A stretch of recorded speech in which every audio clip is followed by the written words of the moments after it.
So we begin from the beginning of B'shah Sheikdimu Ayin Beis Terav. This is perhaps the most profound discourse, mystical and Hasidic discourse ever delivered. It's definitely the longest, and it began being delivered Shavuos, the holiday of Shavuos, in the year 1912 by the Rebbe Rashab, known as the Rebbe Rab Shalom Dov Ber, the fifth Chabad Rebbe, and it was delivered in the city of Lubavitch, which is a city in Belarus, White Russia. And the discourse began in 1912 and extends for 144 discourses. It's called a Hemshech, a series that extends for 144 individual discourses, one flow. And then there's a extra section called the part that was not said. So actually the way this was written in one long flow without any breaks. And then later, as it came each week after week, or each period after period, the Rebbe actually said a discourse where he added a beginning and an end, which connected it to the weekly chapter or the holiday, and then asked some questions on that particular chapter or holiday, and then said, to understand this, let's continue where we left off. So in writing, he was ahead of what he said, and after he spoke it, he would go back and add these beginnings and ends, and also edit the actual text itself. So it's a whole process of how this was developed, which we will we'll post it all on our website in detail. So it began on the Shavuos in 1912, and now we're in 2012. So we're celebrating the centennial. And what better way than studying this discourse from the beginning, which begins, as I said, B'shah Sheikdimu. It's a Talmudic, a Midrashic statement that opens up the verse, that opens up the discourse, and with that begins the flow. Now, let me just say one overview of the entire discourse. It's a very profound discourse, very dense and very complicated, but it's always good to sum things up. I would say that the whole discourse of Ayin Beis comes to address one fundamental question: the interface between the divine and the mortal. Can we marry heaven and earth? Can these two entities, can those two realities of the finite and the infinite, of heaven and earth, of the spirit and matter, of the spiritual and the material, can they actually join and fuse as one? And of course the answer is yes. And Hemshech Ayin Beis, which we call the Hemshech, the series 72, is all about how. A detailed discussion and dissection of existence, and teaching us how we can connect these two seemingly disparate, seemingly dichotomous, seemingly diametrically opposed realities. So of course it goes into much detail because it's not just a philosophical academic exercise, it's also going into how to do it in specific detail, how to go away and actually live your life in a more divine way. Now of course the challenge is that we begin our lives, or at least in our perception, that we are self-contained, we are self-absorbed, self-interest, narcissistic creatures, interested in our own survival of the fittest, the id, or whatever other name you want to call it. How does you take in a self-absorbed ego, driven by its own interests, and turn it into something that becomes a force that channels the divine, something greater than itself? So obviously, there are many, many elements of this, which include finding within the yesh. Yesh is the Hebrew name for ego, self, sense of self, self-absorption. Finding within it embedded elements that are beyond your own self-interest, divine elements. And of course, finding within divine elements that relate to this yesh, to relate to existence and to our sense of self as we know it. And that's where these two have to meet. So the process, of course, goes in two directions: from the divine to earth, and from earth back to the divine, from heaven to earth, and from earth to heaven. And in the beginning of the discourse, which is going to be the first bunch of chapters, is a dissection. You can say a map, a blueprint of what existence looks like. And essentially what he's going to be saying, and what we're going to be learning now as we begin, after he goes through the introductions, is that the first step that connects one entity with another is what we call in Hebrew ratzon, will. So for me to connect with you, for me to connect to anything, to any object, I need to want it. Wanting is already a state that's outside of me, my essence self, because if I don't want it, then I'm just self-contained again, self-absorbed. As soon as I want something, that will, ratzon, creates a channel. The channel is for me now to get it. Doesn't mean I have it yet, but it's the beginning of the first step. If there's no will, if the divine has no will to create existence, there's no connection between the divine and existence. So this will becomes an active force, an active cosmic force in existence that we will be analyzing, will be trying to capture. How do you get to that will? How do you understand that will? So if we want to connect to the divine, if I want to connect with another human being, I need to understand what are they made of? What do they want? What do they want of me? You can say it's understanding the purpose within it all. But purpose lies in a will and a desire. And that is what's going to be called in Kabbalistic terminology keser. Keser, the crown. It is the first or the beginning of or the source of all the sfirot, which is the structure. So before you have a building, before you have an entity, you need to have a will to want that entity. And that will becomes the first bridge. That's the beginning of the beginning of the discourse discusses this will. But then he moves from the will, from this bridge, to the actual dissecting the structure itself. And that's going to be called pnimi, which means the pnimi is how something is, the details, the internalization and the details of a structure. The will, in other words, is what's called makif, is an all-encompassing, hovering, unifying force that just creates the initial connection between the source and what it desires. And then comes the next step, which is the detailed breakdown of what it actually implements and executes that which is desired. What he's going to do is compare it to the human being, which is a consistent way that Chassidus does this. For my flesh I behold God, by looking at the human structure, how we too are made up of two forces. One is the details of our beings, our bodies. We have the faculties that manifest inside of each container within our beings.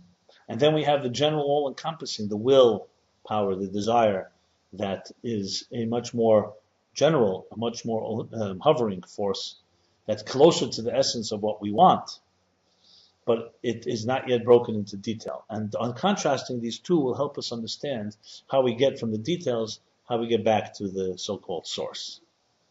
So now we'll begin studying it inside. Page 1, chapter 1 of B'shah Shegdimu Terav. The titles of Chag HaShavuos Tofrei Shayim Beis, which is the Shavuos, the year is 5672. We are now in 5772, or in the Hebrew, or in the English equivalent would be Shavuos 1912, and now we're 2012, 100 years later. So he begins with, as I said, with a chazal. Chazal is a statement from our scholars, from our sages. B'shah she'ekdimu Yisrael nasa l'nishma.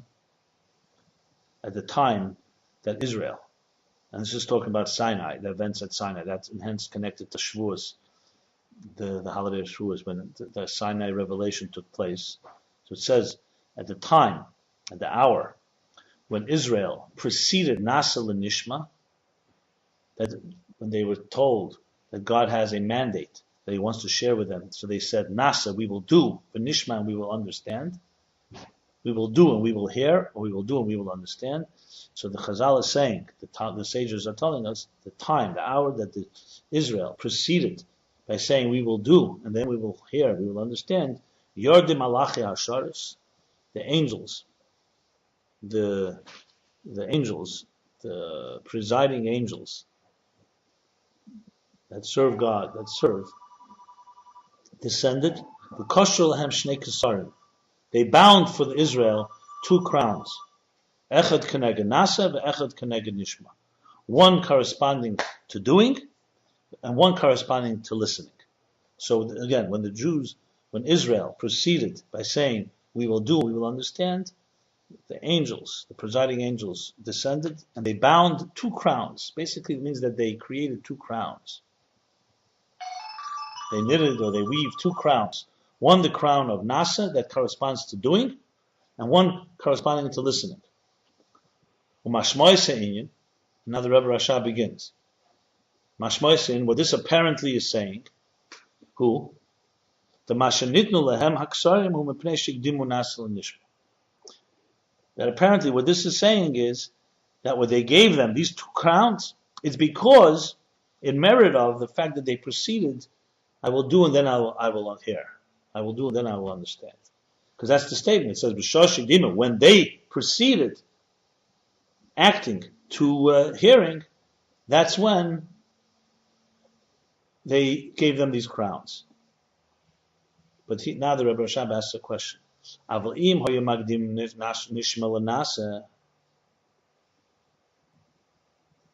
it's not yet a question, I'm sorry. Which means, but if they would have proceeded by saying, we will first hear and then we will do, they then would not have given them the two crowns.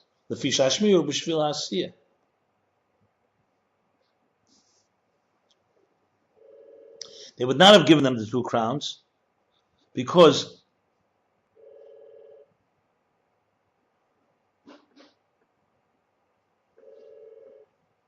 then the shmiya, the listening, is in order for them to do.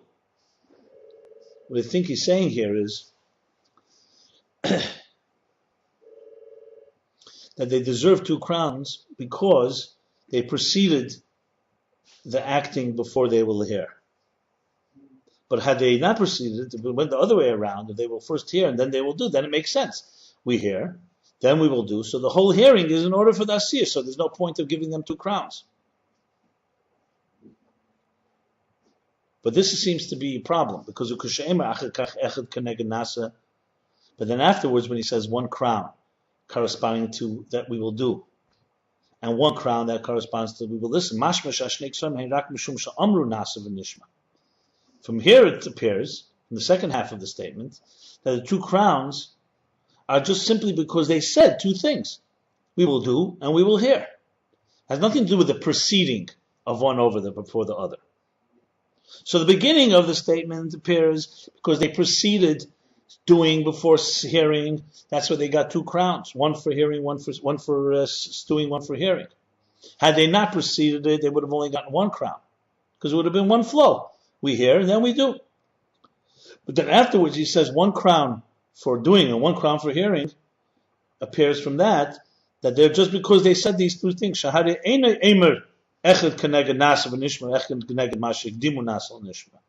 he doesn't say, the sages don't make a statement that one crown is for doing and for listening, and one is for preceding doing before listening. So what's going on here? Is it because of they preceded it?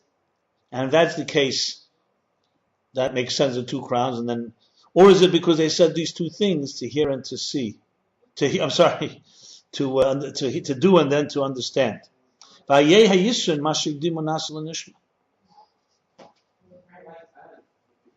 saying that one crown is for hearing and one crown is for doing, one crown is for doing and one crown is for hearing, it seems that has nothing to do with their preceding one before the other. So then, in that context, what is the advantage of them preceding one another? Why is the sages emphasize that? We also have to understand why the giving, the imparting of the crowns came from angels. Don't we find the times in the sages, it brings here Medrash Rabbah Gedoshim, Seif Parsha Chav Daled, in the Medrash Rabbah, in the chapter Gedoshim, at the end of chapter 24. So there we bring Mashal HaMelech, an analogy, an example from a king, Shebnei Medina Otru Loi Gimul Ataris, that the people, his nation, they bound for him 3 crowns.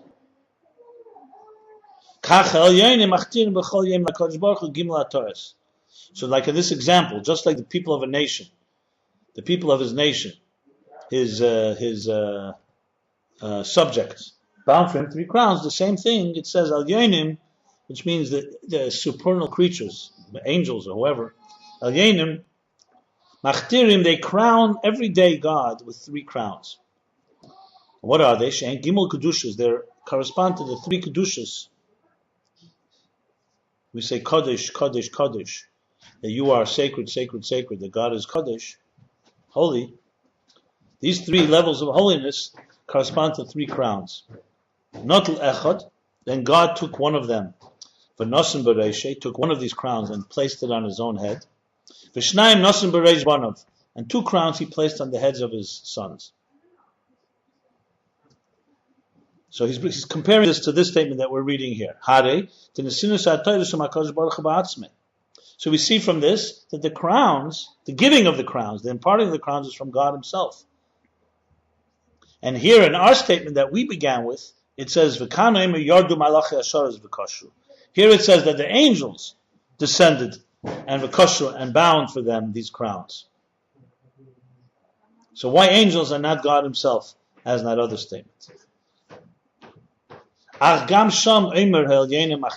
also there, in the statement from the Medrash Rabbah that I just read, it also says the Elyenim Machtirim, that Elyenim, those that are above, crown. So therefore there is also a language that is similar to here, the angels. But there's the distinction there, it says only angels, and here it says that God is the one that places these crowns, 1 on his head and 2 on this head of his shoulder. Now he continues. You see, he's beginning here, developing. We're getting out of the gate here, okay? Developing the concept of the crown. Which also is another very rich element that's all grounded. When you start reading, you're saying, like, what's the meaning of the crown? In these statements, you'll see how significant that is in the whole picture. So it's grounded in Talmudic and biblical statements, all these deeper ideas. And here, and now, in the Mishnah Novice, the Mishnah in the ethics of our fathers, Yisod says, Gimel Ksarim Haim, there are 3 crowns. Another crown situation. Haim, Gimel Ksarim Haim, 3 crowns. Keser Torah, the crown of Torah. The Keser Kuhana, the crown of priesthood. Kuhana, Kohan. The Keser Malchus, the crown of kingship. And then, the Keser Shem Tov Oila Al Gabeim. And the crown of the good name rises above them all. So we see here there are 3 crowns. The Kanoimer, and in our statement that we began, that the time when Israel proceeded doing overhearing, it says, it only says that they bound 2 crowns. So he's asking an additional question, 3 crowns, 2 crowns. We also have to understand what the Mishnah says. The Mishnah says there are 3 crowns. When he breaks it down, he actually counts 4 crowns. Im Keser Shem Tov. Because he says 3 crowns, Keser Torah, the crown of priesthood, the crown of kingship. And then he says, the Keser Shem Tov, the crown of the good name, rises above them all. So bottom line is there are 4 crowns. Why does he not count the crown of the good name, in the number of the crowns that he initially begins with? 3. He should have said, he should have said there are 4 crowns. And also another question, what is the meaning that it rises above them? That the crown of the good name rises, rises, is above, is superior to, above them all. She'ela rises above them. So we have a series of questions. Good questions always have the answer, as we know. Now, Hakim Muksarim, Keser Torah, these 3 crowns of the Torah, crown of the Torah, the crown of the priesthood, crown of kingship, but Derech Klal in general, they are in the 3 pillars, the 3 paths. Let me just explain what Gimel Kavim means. Gimel Kavim are 3 paths. They usually refer to the structure of existence is made up of 3. Similar to the human body, which is a microcosm of existence. The right side, the left side, and the center. the spine. What would a person be, God forbid, without a spine? There'd be no centrifugal point that creates balance. You see, a table of 2 legs cannot stand. 3 legs are necessary in any structure. So the structure essentially minimum is 3 kavim, is right, left, and center. So he's saying that these 3, like we find in the Pirkei Avot, it says, are 3 pillars that the world stands: Torah, avoda, service, and gemilas chasadim, good deeds.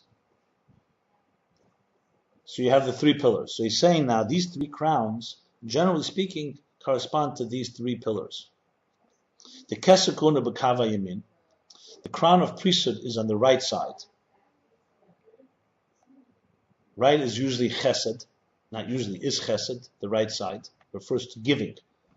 Kiyadur, the kohen of b'chinas chesed, as it's known that a kohen, a priest, is the level of chesed, of kindness. Like it says, you are a priest forever.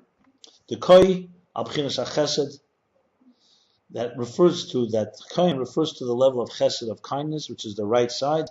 The ato b'chinas gilui, when you say the ato kohen la'olam, you, whenever you say you is a revealed term. When I say him is a hidden term. So in Torah, when you say ato, whenever you say ato loshen noichach, it means loshen noichach, as he's present, it means the person is there. So if I refer to someone you, it means I'm seeing this person. I'm able to point to him. I'm able to identify him. When I say he said, means he's not here. When you speak to someone, you don't say he, you say you.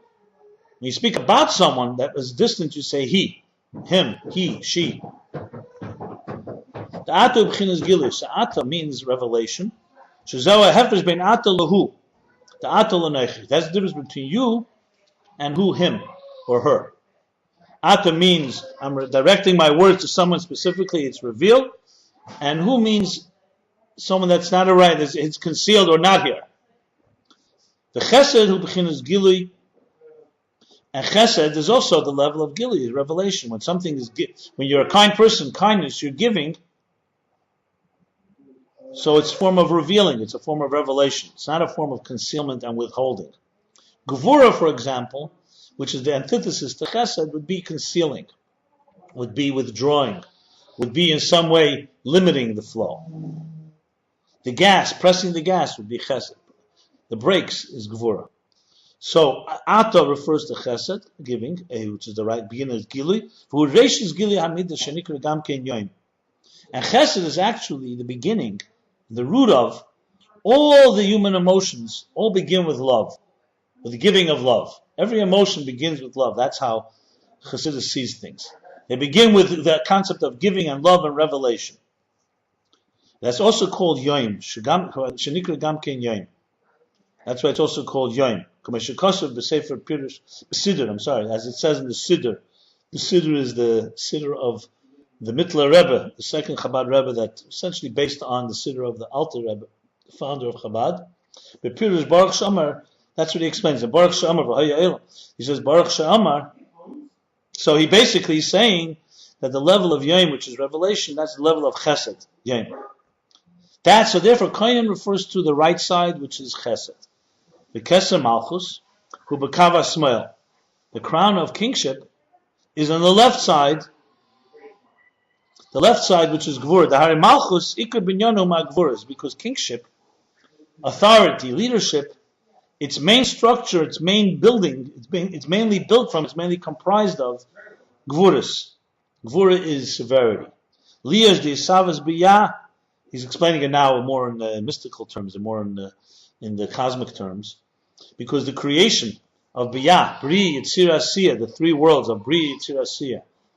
Remember, there are 4 worlds we will be discussing throughout. So remember, Hamshech Hayim Beis doesn't begin with introductions. He goes right into the subject matter. So he says the creation of Bri, Yitzir, and Asiyah is creation, formation, and action, the 3 lower worlds. Atzilus is the world of unity. All the transmissions and revelations in the world of Biyah, Kolhu Ayideh Malchus. Everything comes from Malchus. Malchus is considered always the lowest of a world. It's like the king, the authority, and the leader of the world that it stands above. Al kain binyanum hu ma'gvuras. So therefore, that's why its structure, its building comes from Gvura. So Keser Malchus therefore is on the left side. Keser Malchus of B'kav HaSmel is on the left side. Malchus, because Malchus comes from Gvura.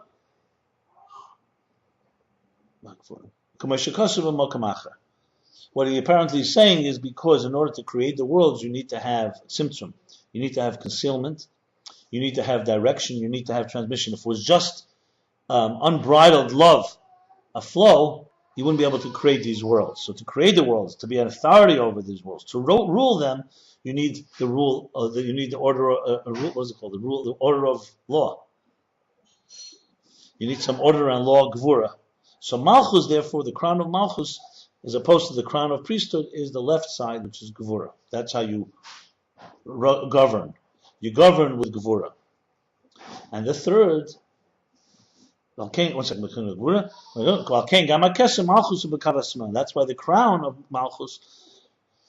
Also, the crown of Malchus is also on the left side, the left arm.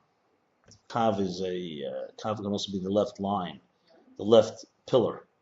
The Keser Teru b'kav emtzai, and the crown of Torah is the middle spine, the middle path, the middle pillar.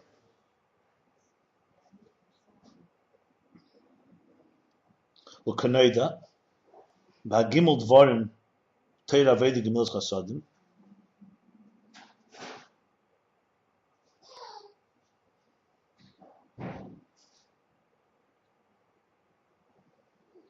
Kanoida.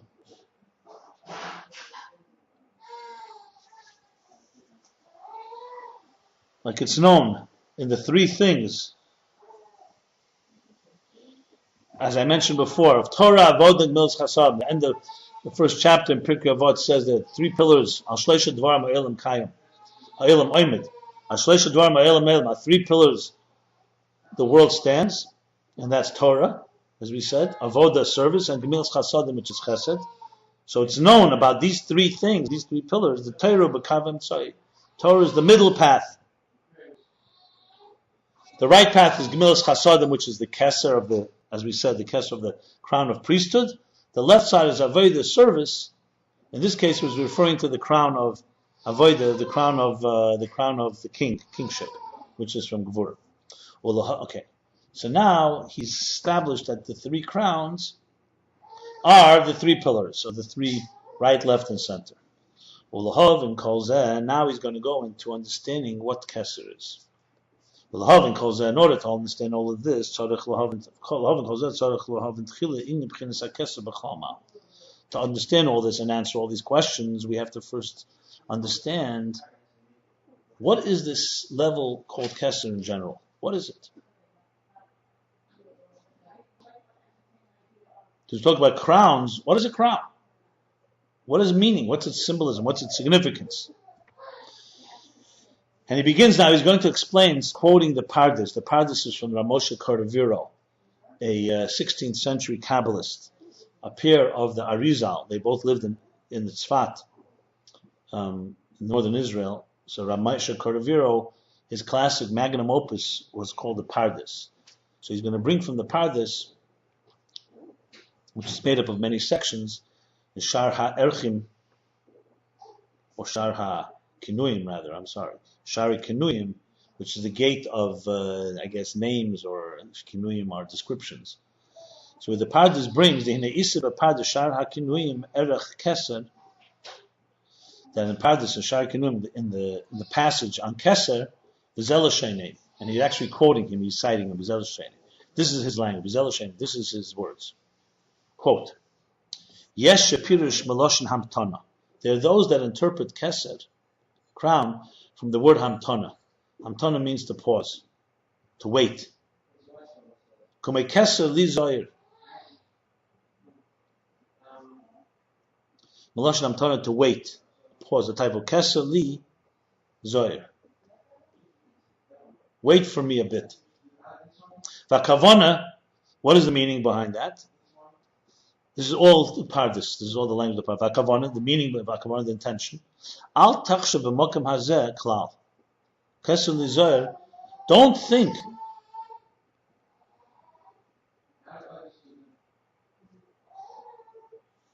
Don't begin to process. Don't concentrate and think about the Mokum Hazeh in this place at all. Omnom hamtin achi yispashet v'os tuchel lahavin.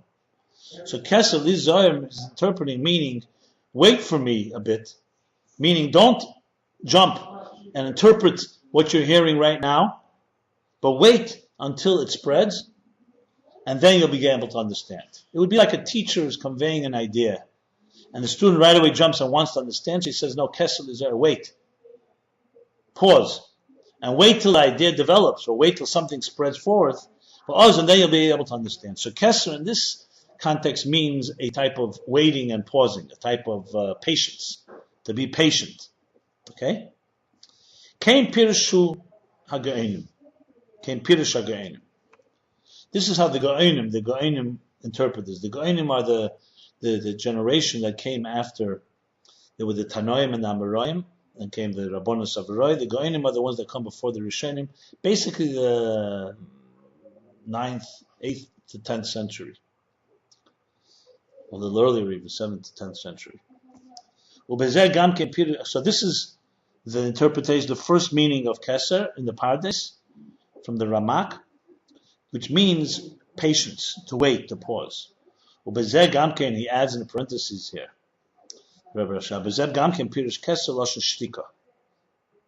and this also includes, and this also, the interpretation of Keser from the word shtika, silence.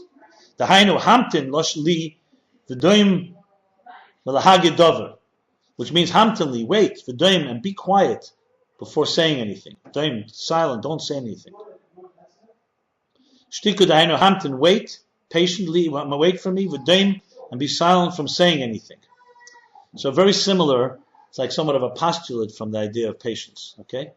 So, V'inyan Hashtika B'zehu, what does the silent element add to this? The shtika, the silence, is emphasizing because it's beyond understanding and comprehension. So that's why it's telling you, don't yet try to comprehend or understand, because it's beyond comprehension and understanding. Meaning that Keser, in other words, referring to a level that's higher than understanding and which means referring higher than structure, so to speak. Like it's similar to what it says in the book of formation, Sefer Yetzirah. Some say it was composed by Abraham. It's maybe the earliest, or if not the earliest, Kabbalistic text. Blum picham ledaber. Close your eyes, your mouth from speaking. V'lipcha milaharer, and your heart from thinking. Silence your lips from speaking, and your heart from thinking.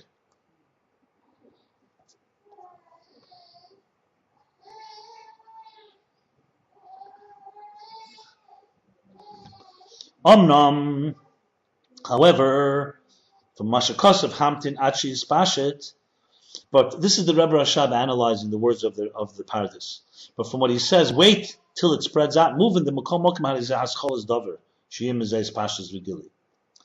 However, from what the Pardes said, wait, be patient, means that it's not completely beyond your comprehension. It just means right now, don't jump. Wait, be patient until it spreads forward. So at the end of the day, it's still the beginning of the transmission, and there will be a hispashus begili. It will spread out and will be revealed. That means that keser, that's why keser is from the expression hamtana, to wait, to be patient. Silence would imply complete silence, that you cannot comprehend it, it's beyond you. And whereas hamtana, patient waits, is referring more like at this stage you're not yet there, but it's already the beginning of a revelation. Keser.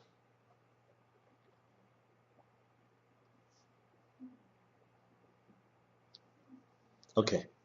Ubamtana yesh beis inyanim. And now the Rebbe Rashab adds that in hamtana, in patience, there are two things. Number one is ikuv, is holding back. Let me say holding back. How would you say holding back? Ikuv. Refraining. Ikuv. refraining from concentrating and immersing in the idea. So he's like saying, be patient and hold back, ikuv. Hold yourself back from immersing and concentrating on it. But it also has another meaning. Has another inyan, has another thing in it, another element, another component. V'gam inyan atikva, the component of hope. And he says in Yiddish, as mekenep der warten davon, that you can anticipate, you can expect something from it. And that's the hope that it'll expand and it will be revealed.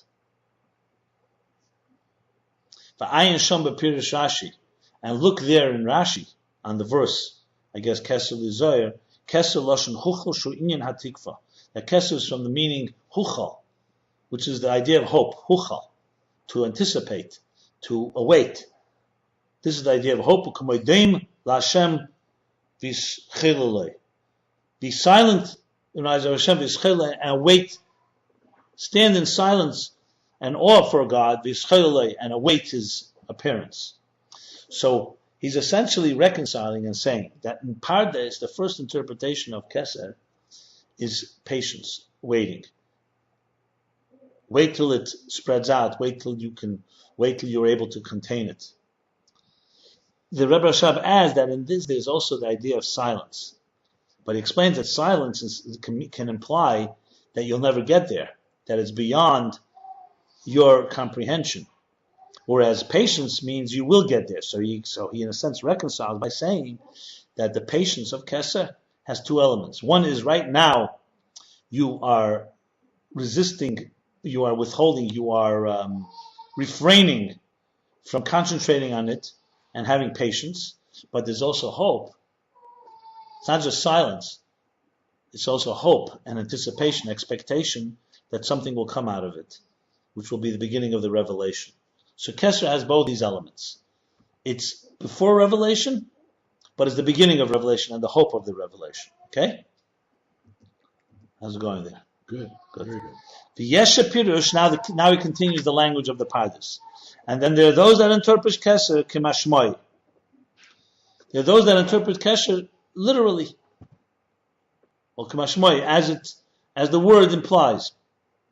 Hainu Keser V'Atorah, which means a crown. The first interpretation is not a crown. The first interpretation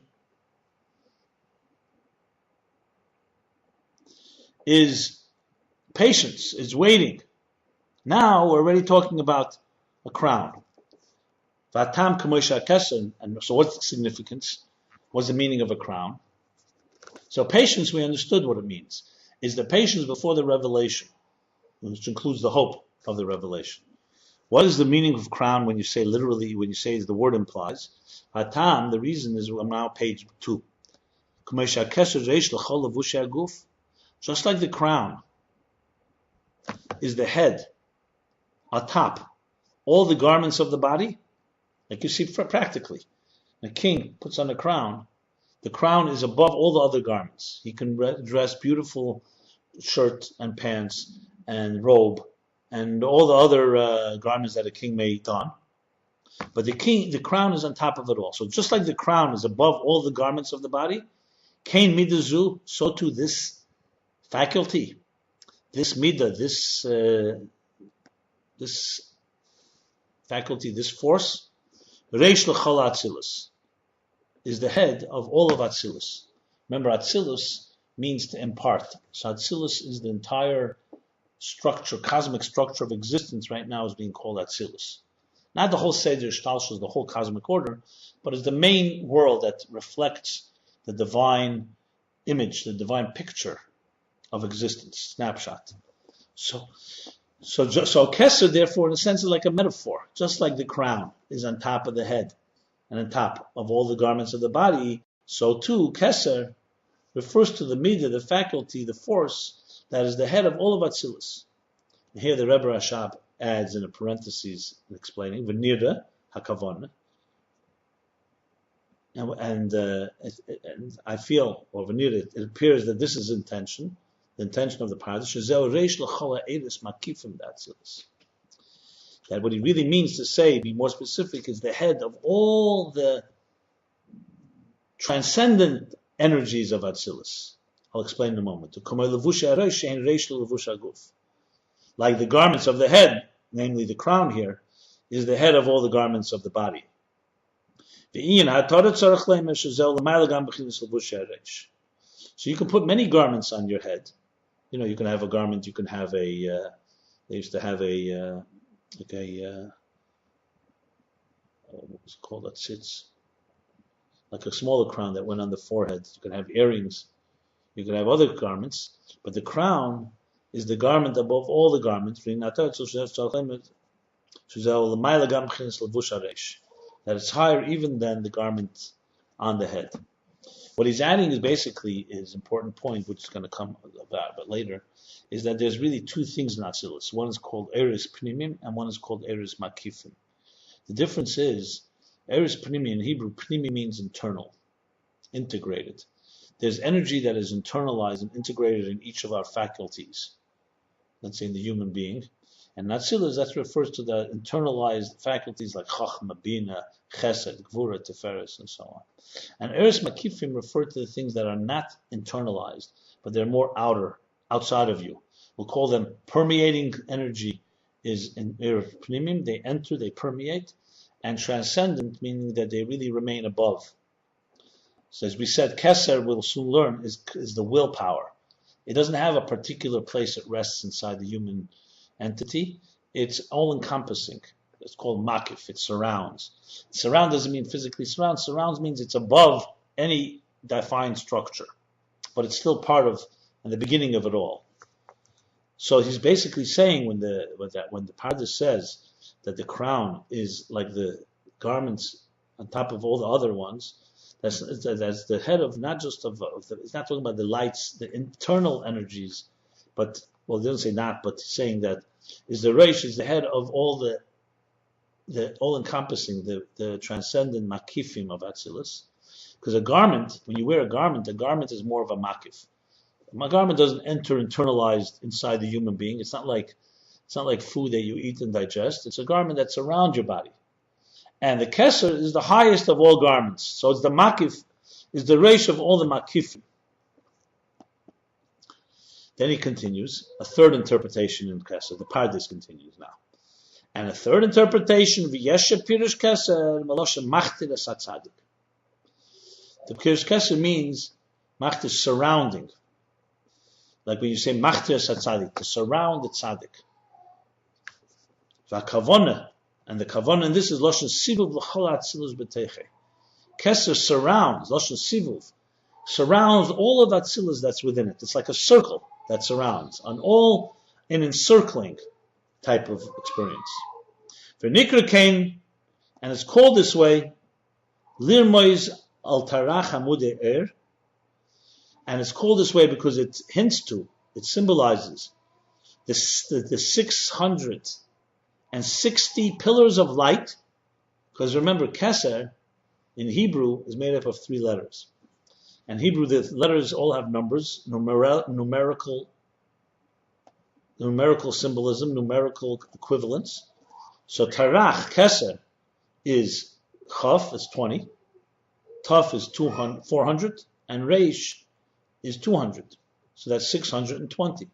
Or if you reverse the order, Keser is Taf, Reish, Chaf, Taf, Reish, Chaf is Keser, refers to 620 pillars of light that radiate from it, from Keser, that is, ubatzmuse, and are within its essence. V'hem keiches nelamim hashefim er hanelam el hanatzolim hatachtenim. And they are the concealed powers that shefim, that transmit the concealed energy into the imparted forces below. So basically, if you think of Atzilus as being made up of the spheres are the Natzolim, Chachma, Bina, so on, Chesed, Gvura, Tiferes, all the way through Malchus. Keser is a crown, and this is not crown here, case more like a circle that surrounds them all. because this is referring to 620 pillars of light that are concealed, but from which flow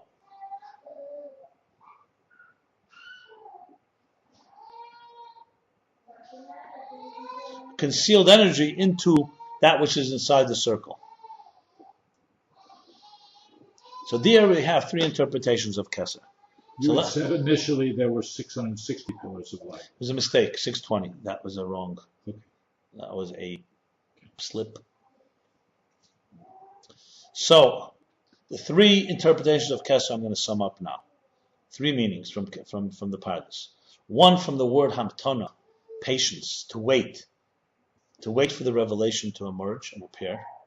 And he explained in that there are two elements. There's the silence of it, which is immediate waiting, and there's the hope that the revelation will come. So it's already the beginning of the revelation, the beginning of a process that will spread outward. The second interpretation of Kesser is, as the word implies, crown, and it's above the entire Atzilus, above all the makifim, all the transcendent energies. And the third interpretation is surrounding. From the word surrounding, it surrounds it all.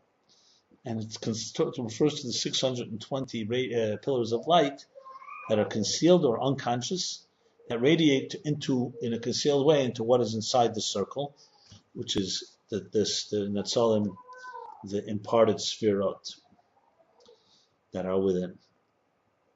Okay, this is the beginning of understanding what is Kesser, what is the crown.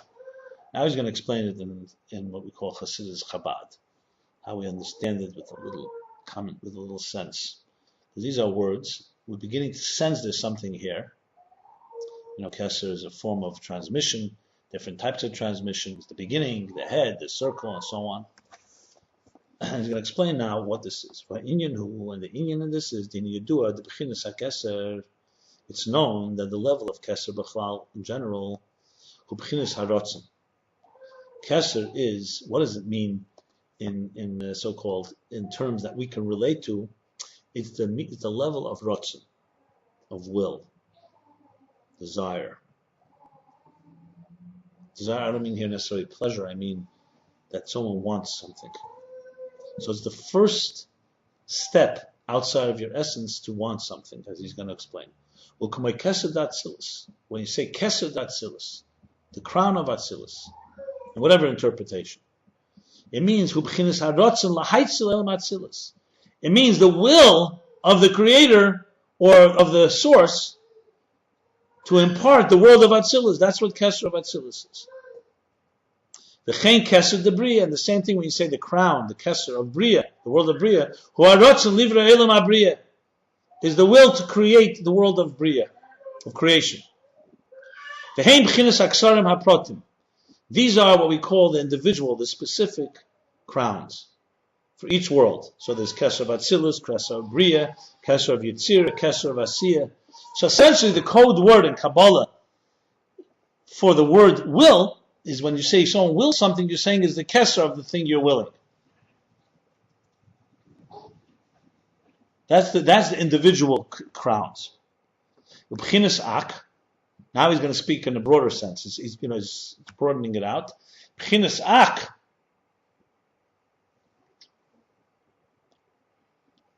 The level of Ak. So he's introducing a new world now. We spoke about Atzilus, now we're speaking about Odom Kadmon.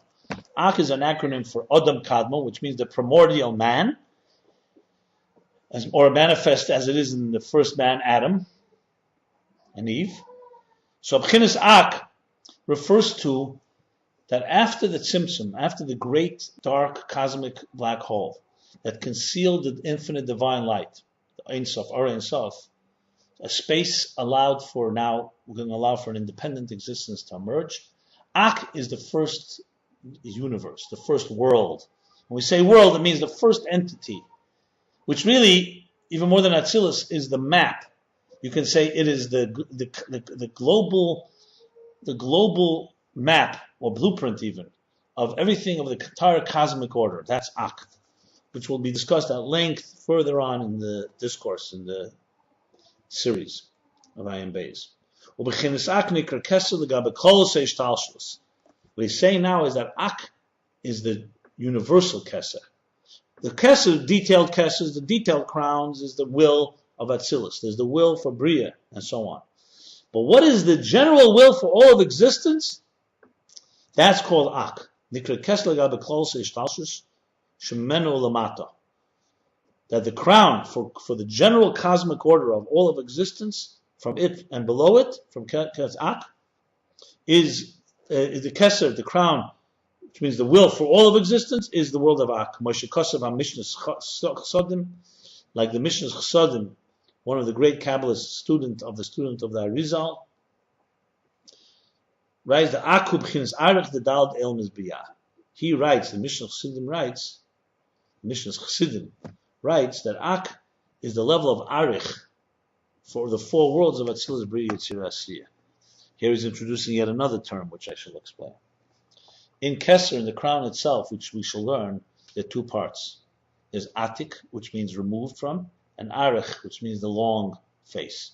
Basically, it's referring to the lower dimension of Keser. So this Mishnah Chassidim says that Ak, Adam Kadmon, the primordial man, is the level of Arich, essentially the lower level of Keser, to all the four worlds of Atzilus, Bria, Yetzirah, and Asiyah, which is really the entire cosmic order. And now he's going to explain. And on this level of Ak, what it says in the Zohar. The Zohar is the classic text from Rav Shimon Bar Yochai, classic mystical text of Kabbalah. That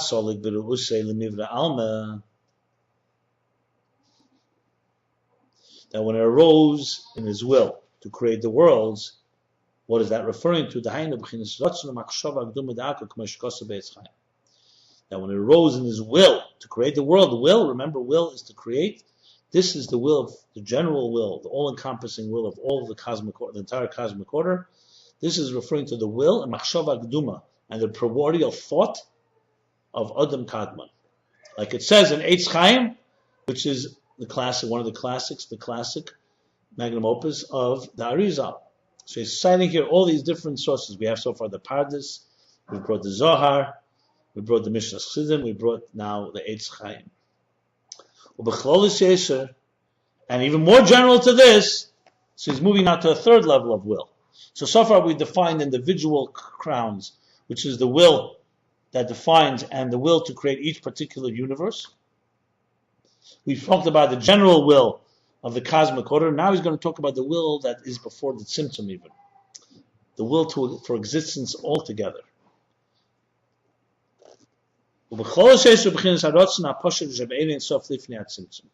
in a more general sense, we're talking about the will, the simple, the indivisible will in the infinite divine light, Ein Sof, before the Tzimtzum, before the concealment. That's the most general will, and he quotes here, like it says in the book Eitz Chaim, the book I just mentioned, when it arose in his indivisible and simple, seamless will to impart and to create, that is this general will that he's talking about. The kolzeo b'chinas keser b'chol madrego madrege shekel ba'atzmei kol ma she'ole b'chinas rotzen zeh. All this is the level of keser, of the crown, in each level according to its level, that encompasses within it everything that arises in this level of will. So when you say you want something, I want a house. Every detail of that home and that house is included in this keser, in this will. I want a particular house. I want to have the world of Atzilut. So that keser includes everything in Atzilut. I want the world of Bria. It includes everything in Bria. I want the entire cosmic order. That's Adam Kadmon. I want existence in general. That's the keser, the rotzen, that is there in the infinite divine light before the Tzimtzum. So whenever you say keser, you're referring to a will that encompasses everything that's inside, that will be resulting from that will. And then when it emerges and naturally conceives that which is concealed and encompassed and included in that will, and when it comes and it's revealed, this will then remains surrounding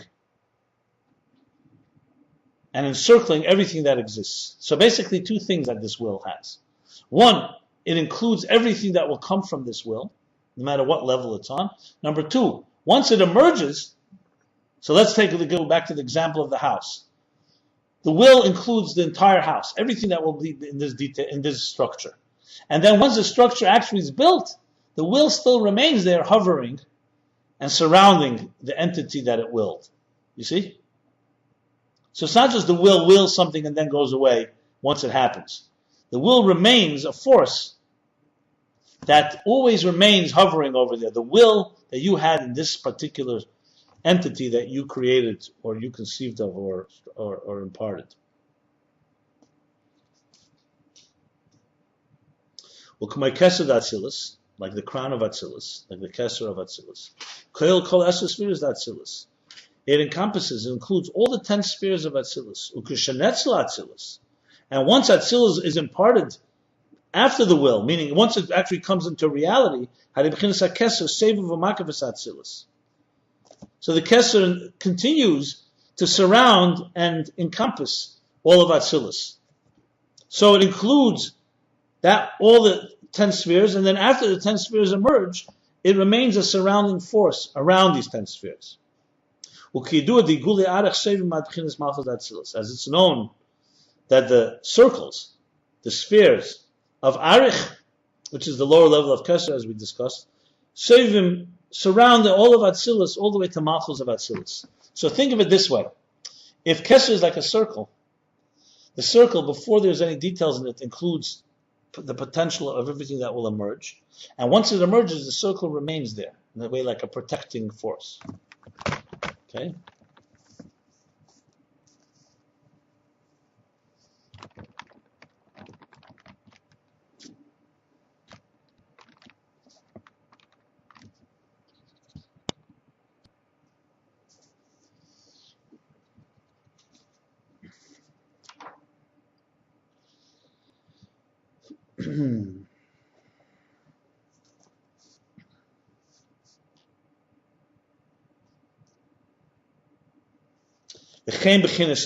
Now he's going back. The same thing with Adam Kadman, which we said is the will for the entire cosmic order. Is a general and very all-encompassing energy. Shekel Hakol includes within it everything. Even before it was created. And after the worlds are created, it remains surrounding them. The circles of Ak reach all the way to the bottom of the world of Asiya. So all the worlds, Atzilus, Bria, Tzir, Asiya, have this circle around them. And now he's going back to the third level. Remember, he's talked about 3 different types of Kesser. The detailed ones for each world, Atzilus, Bria, and so on. The one Kesser of Ak, the Ak that's Kesser of all of cosmic order, and now the same is with the general will. Is there a name for that? No, it's just called Ratzon HaPoshut, which is the indivisible HaPoshut, the indivisible will. So before the Tzimtzum, before the concealment. Because you're talking about a will that's not yet really shaped, so it's like in a very amorphous state. It's like very deep inside the essence. Before this, also includes everything that will come into existence in it. And after it comes into existence, it surrounds it. A new level is emerging, is being defined now, identified. This is called the Great Circle. The Great Sphere. Igul Hagadol. This is important, all these words. Shalifne Hakav. This is the big circle. And when you look at those images that we've discussed, where you have, the circle, each world has a circle. Ak has a bigger circle. And this is the circle that is Tzimtzum, when God concealed the light, remains a type of, like a hole in the bagel. Is the big circle. This is called the Great Circle. The great sphere that precedes the kav. It precedes the ray of light, the thin thread and ray of life. And shasevu makiv kol ishtalshlus. This surrounds and encircles all of the shtalshlus, the entire cosmic order. Shema Kav, everything that comes from the Kav, from that narrow thread of light.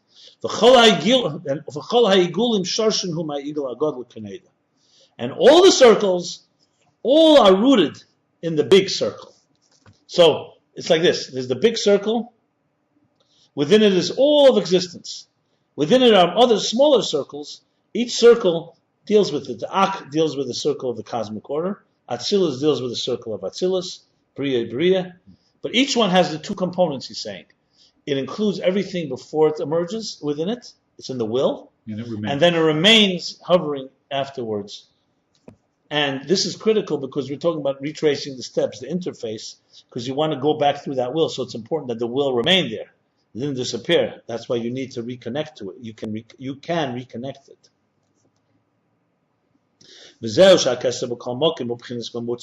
Now comes a very critical point where he starts talking about the interface. And this is what Kesed is in every place. Kesed is the intermediary. Mamutza. The word mamutza means intermediary or interface. Classic interface example is a translator. It's basically a force, a factor that connects two separate entities. That's what an interface is.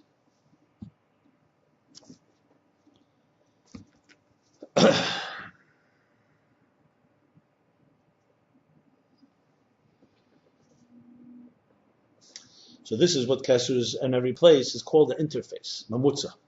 Remember that word. Mamutza. In Hebrew, in the transliteration would be MEMUTZAH, mamutza. U'kumoy Kesser, that seals. Remember now again, we're talking about three levels of Kesser: the Ksarim Pratim, the detailed ones for each world, the Kesser Kloli, Ak Adam Kadman for the cosmic order, and the Rotzen HaPoshet, the Igul Hagadol, which is all of existence. So, for example, now he's saying this Kesser, this crown, that includes everything within it beforehand and surrounds it afterwards, is the intermediate interface. Like the crown of Atzilus, the Kesser of Atzilus is the interface between the Maitzel, the imparter, and what he imparts, the source and the impartees, the spheres of Atzilus. The same with all the levels we discussed earlier. In each world, Ak, Ratzna Pashut, whatever level we're discussing, HaKesser Amamutza. Kesser is the interface. And the same is also in the worlds of Atzilus, Bri, Yitzir, Asiyah. The Malchus, that Atzilus, Shanasa Kesser Labri. He's introducing another new idea. Remember, we spoke about Malchus is what governs and rules each world. So the Malchus of the higher world becomes the Kesser, the crown for the next world. Shamalchus, the Malchus, that Atzilus, Shanasa Kesser Labri. Harizeh Mamutza ben Atzilus Labri, V'chem Labri Yitzir. So also within each of the worlds, the Malchus of the lower world becomes the crown of the next world. So essentially, Kesser becomes the higher world. Right. The Malchus of the higher world becomes the crown of the next, the Kesser. So essentially, Kesser becomes the intermediary, the interface between the worlds. So Malchus, the Ein Sof, which we will learn later about, Malchus, the lowest level of the that's in the Esospheres Agnuzis, in the hidden spheres, which are the hidden spheres, the potential state of spheres in the energy before the Tzimtzum, that Malchus will become beginning of the Kav, which becomes the Kesser, like the crown, above Ak. So everything always has that intermediary element. The lowest level of the higher dimension becomes the highest level of the lower dimension. So there's never a disconnect. This establishes that we have stepping stones as we climb this ladder, as we retrace the steps, or both ways, and how creation comes into being, how existence comes into being, and also stepping stones to retrace our steps. So imagine, for example, someone thinking they got lost. We don't get lost in this universe. You have the steps to get back. That's why it's so important, this. Okay?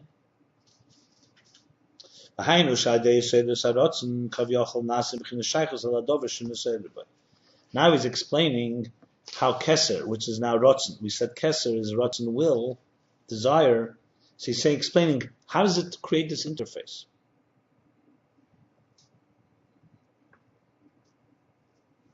So we established that it's will and desire.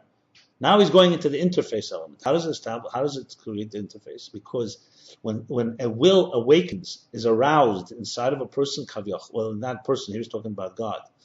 When there was an awakening, kavyochel, because, so to speak, because you can't really say an awakening before and after. So it's, so to speak, when there's an arousal of will, that creates, that creates a shaykhus, a connection, some commonality with the thing that you were aroused by, or aroused for, to the thing that you are aroused or awakened to.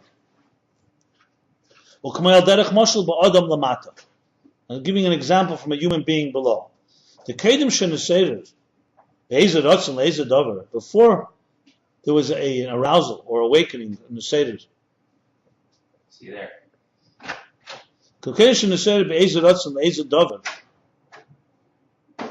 Before he awakened, what's the right word? I don't say aroused, not awakened. We say that before the early signs, the Seder means to wake up. Before something began to emerge, before something began to be, before any will began to really emerge from him, awaken from him, to any particular thing, he's completely apart from it. He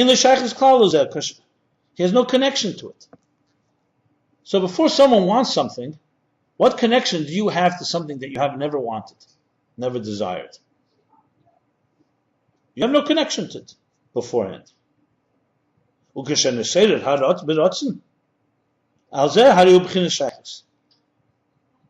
when a will to it is awakened, something inside of you begins to rumble, begins to, what's the word for it? Begins to desire. Resonate. Not resonate. It's like the beginnings of something. Begins to be born. So it begins to stir. Yeah, begins to stir. The stirrings of something for this, through this becomes a connection. So just imagine, here's a glass of water, here's you. You have no desire, you're not thirsty, nothing. You have no connection to it. It's there and you're here. The first connection happened when you want it. So you may not even have taken it yet. You want it. Now here, of course, we're talking about God creating that doesn't exist yet. But something you want, or you want a house. You want a home to live in. Or you want to find someone to love and marry, have a healthy relationship with. These things create a connection. If a person doesn't even want it, they're definitely not going to pursue it, and it's not going to happen. So the first step in anything is the first desire. The first is that stirring, right? Now he's explaining, as it's known, the rotzen in Hebrew, the word for will. Interesting. See, we say will, it doesn't contain necessarily this meaning, but rotzen in Hebrew, hu loshen merutza. Merutza means being drawn to something or being happy with something. You say merutza, someone's satisfied, but here it means being drawn. He says, it's the leaning and being drawn to something. Ratzon comes from the word merutza. So let's think of it this way: you are here, and just self-contained and so on. Will means that something is like beginning to draw you. It's like almost a gravitational pull. It's a pull. Merutza means that you're running toward it. You are drawn, attracted to it. Vuin ha'atiyah. Hatiyah means a leaning, drawn to it. Shenimshech le'ezed over, being drawn to any particular thing. Before there's stirrings, before there's a stirring of any will, it's generally separate from it. Havdalah. He's then elevated and concealed within himself. You're self-contained at that point. You don't want any. You don't want anything. You don't need anything. So it's completely within yourself.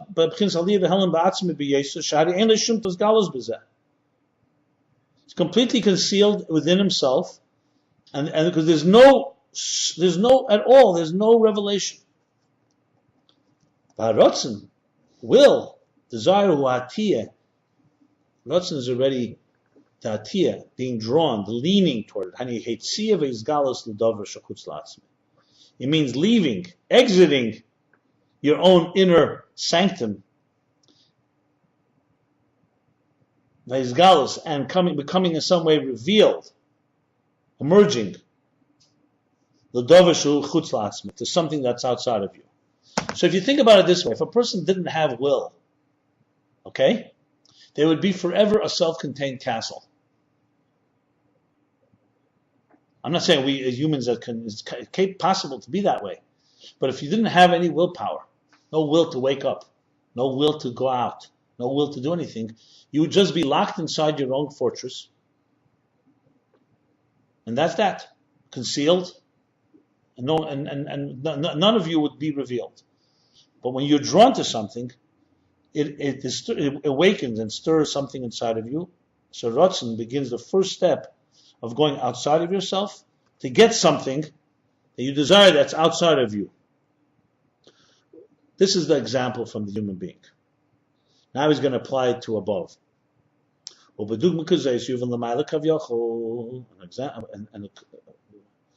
And similar to this, you can understand how it's above, kavyachol, so to speak. The koidim is before the awakening, before the stirrings of the awakening of the will, for the universe, for the worlds. The infinite divine life was completely separate from all the worlds. Doesn't have any shaykhus at all, has no connection, has no similarity, no commonality, has no common denominator with the worlds, to the worlds. On the contrary, it's completely concealed within his own essence. And there's no gili at all, there's no revelation at all. He's completely self-contained within his own essence. And then he adds in a a good 10-line.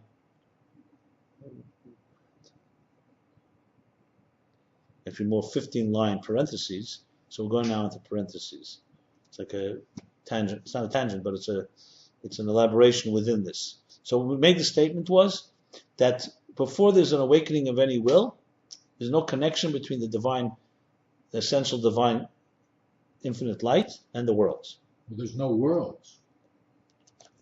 Yeah, but there's also not only there's no worlds, there's not even interest in worlds. He's not relating to them. As I said, it's like before you even wanted a cup of water. There are no worlds, but it's more than no worlds. The question is their relation. There could be no worlds, but it could be that he envisions them, or they some way have some connection to them. You could, for example, not have a house, but you want a house. But this quotation, when it arose in his will to create the worlds, you're now talking about something before it even arose in his will. So there's no worlds. There's not only no worlds. There's no concept of worlds. Right. We're talking about no worlds. That's obvious. Right. But even we're talking about without a will, there's no connection even to the concept of worlds. So before you can will wanting to have a home, and you just don't have the home actually.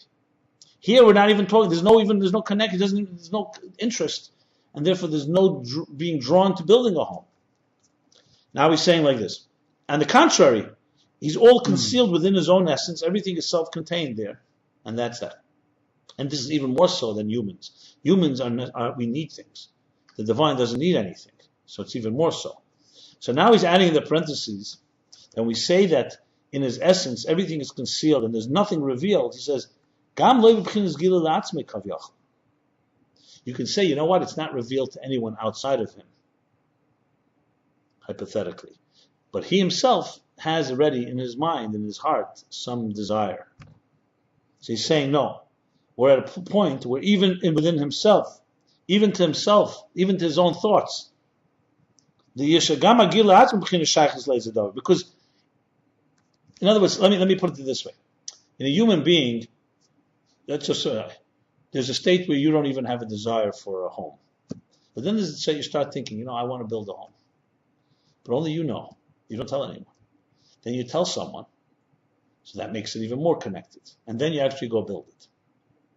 He's saying here is that in the divine essence, the divine light before the tzimtzum, before it arose in his will, not only is it not revealed outside of him, but even in his own mind, he also doesn't have any connection to it. Because if he did, that's already a connection. Because even when you're thinking, when something starts the stirrings of an awakening within yourself, it also has some, it has some object of the desire.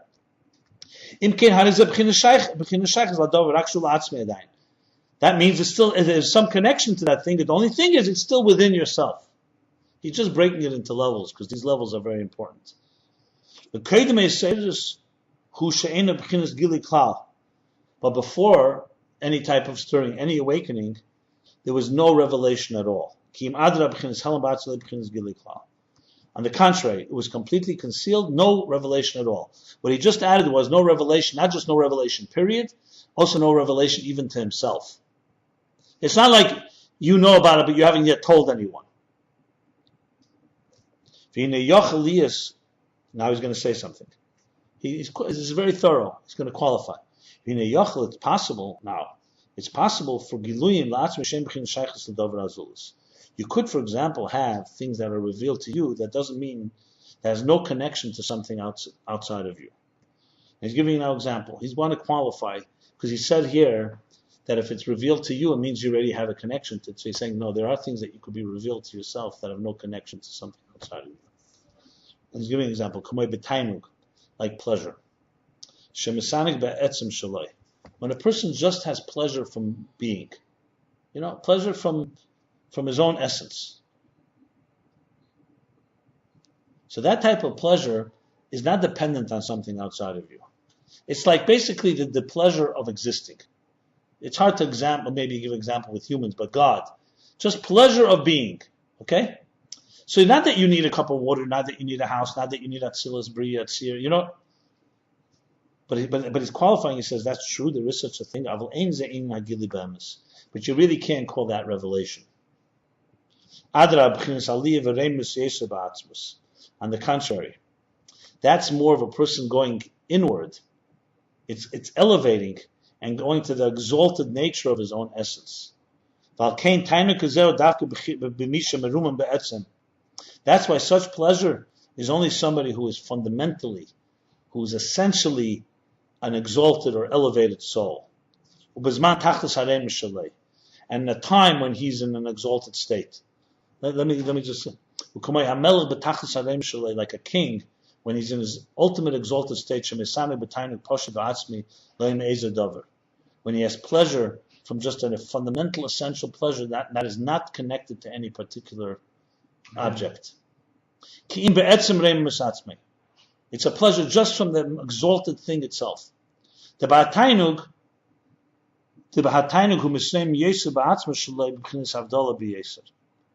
When he has such pleasure, the truth is, from this exalted state, he elevates to a place that's even more separate from everyone else. So not only does it not connect him to anything, it actually brings him the other direction, where he's going even more inward.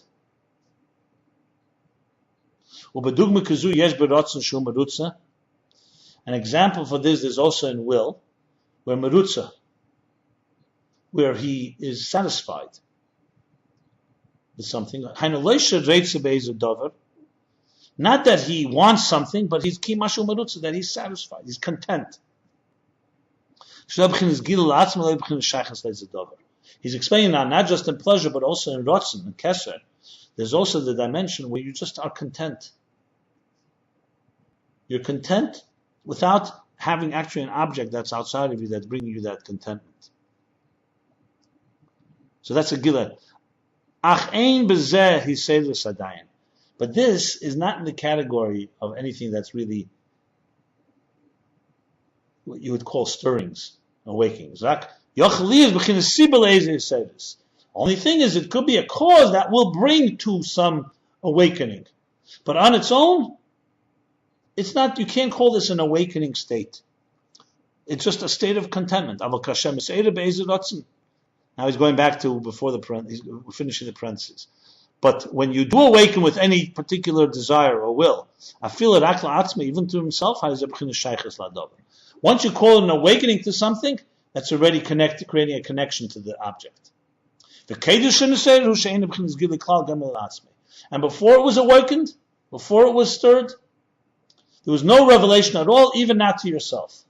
So he just qualified. He wanted to bring out that there's a level of experience that you experience within yourself that has nothing to do with anyone else, but that's not what he's discussing here. That's not. There's no before and after there. There's no state of awakening or not awakening. That's just an internalized state where you actually go deeper inside yourself. So now we're getting back to willing something. So the willing, the first stirrings, before the stirrings, there's no connection at all. So therefore there's no interface. That's why Rotzen and Kesser are so vital, because that's going to be that's going to be the connection to what you want. We're almost done in the first chapter. And when it arose in his will, we're after the parentheses. Now, when he arose in his will to put existence into place, that was a being drawn and a revelation outside of himself to the general cosmic order in general, or to whatever particular world in detail that we talked about. So that's what the will does. And though this will is still before its actual creation, it's just willing it, like I mentioned, you don't have it yet. Yeah. Like when it arose in his will in the infinite divine light before the tzimtzum. In order for there to be the actual creation of the world, you need to have the concealment of the tzimtzum, which will conceal the energy, the light. And also the levels after the tzimtzum. There are many concealments. Each world, each level, each gradation has another concealment. Like the tzimtzum of Adam Kadmon, there's the tzimtzum that causes ak to come into place.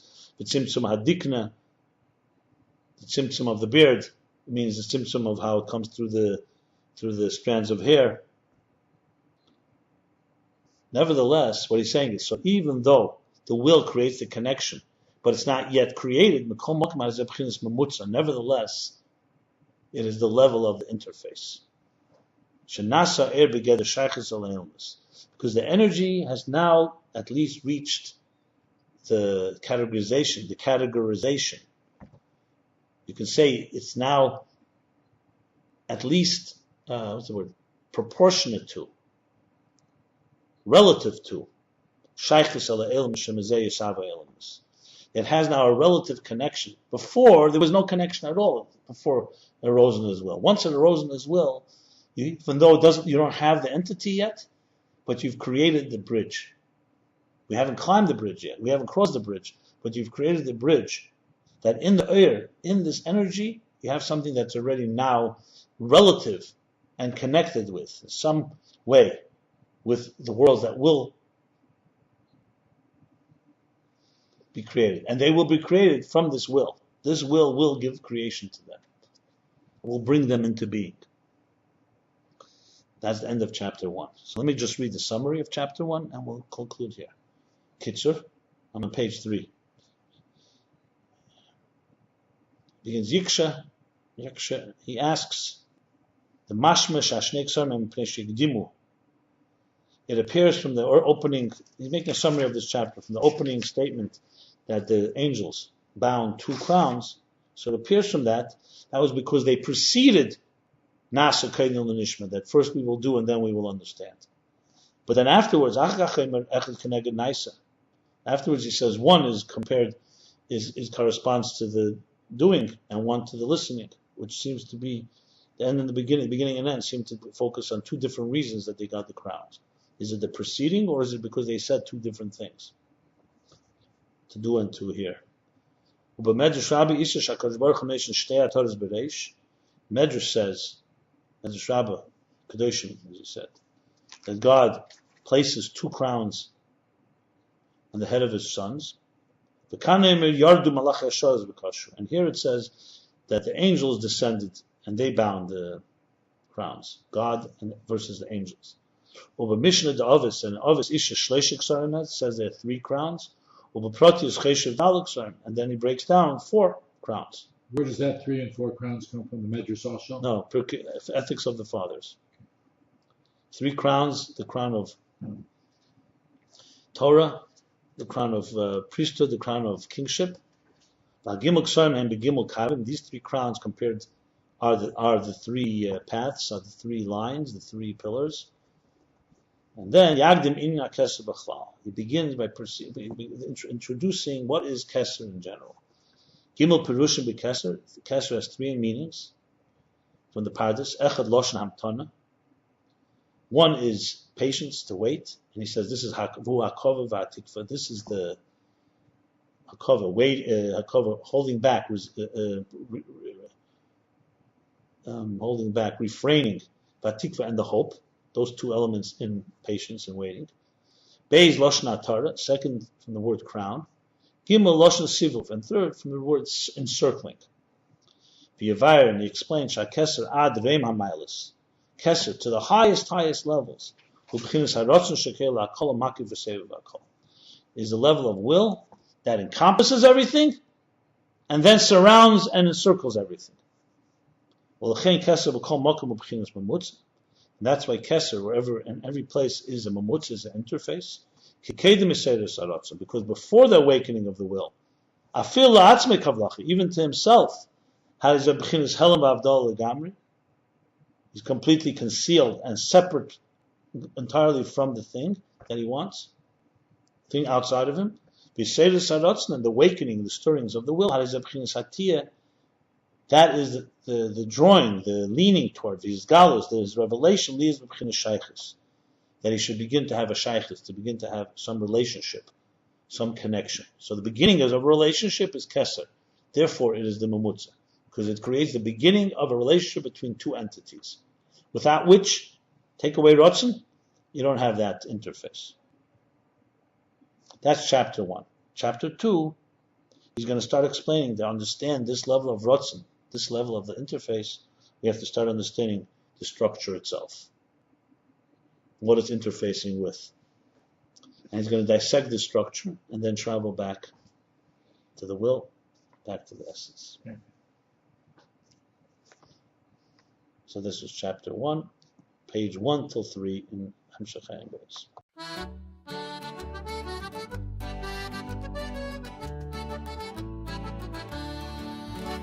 Scattamo stanotti, viri come balla, sutta e fanali chi si scidica. Ballamo stanotti, salta come un'anna, chi pettini di luna in sciolla. Gira musica, gira e non si ferma, come una galla do vento aita. Attira con narina, tamburello e abbacia come sua figliola. Scattamo stanotti, viri come balla, sutta e fanali chi si scidica. Ballamo stanotti, salta come un'anna, chi pettini di luna in sciolla.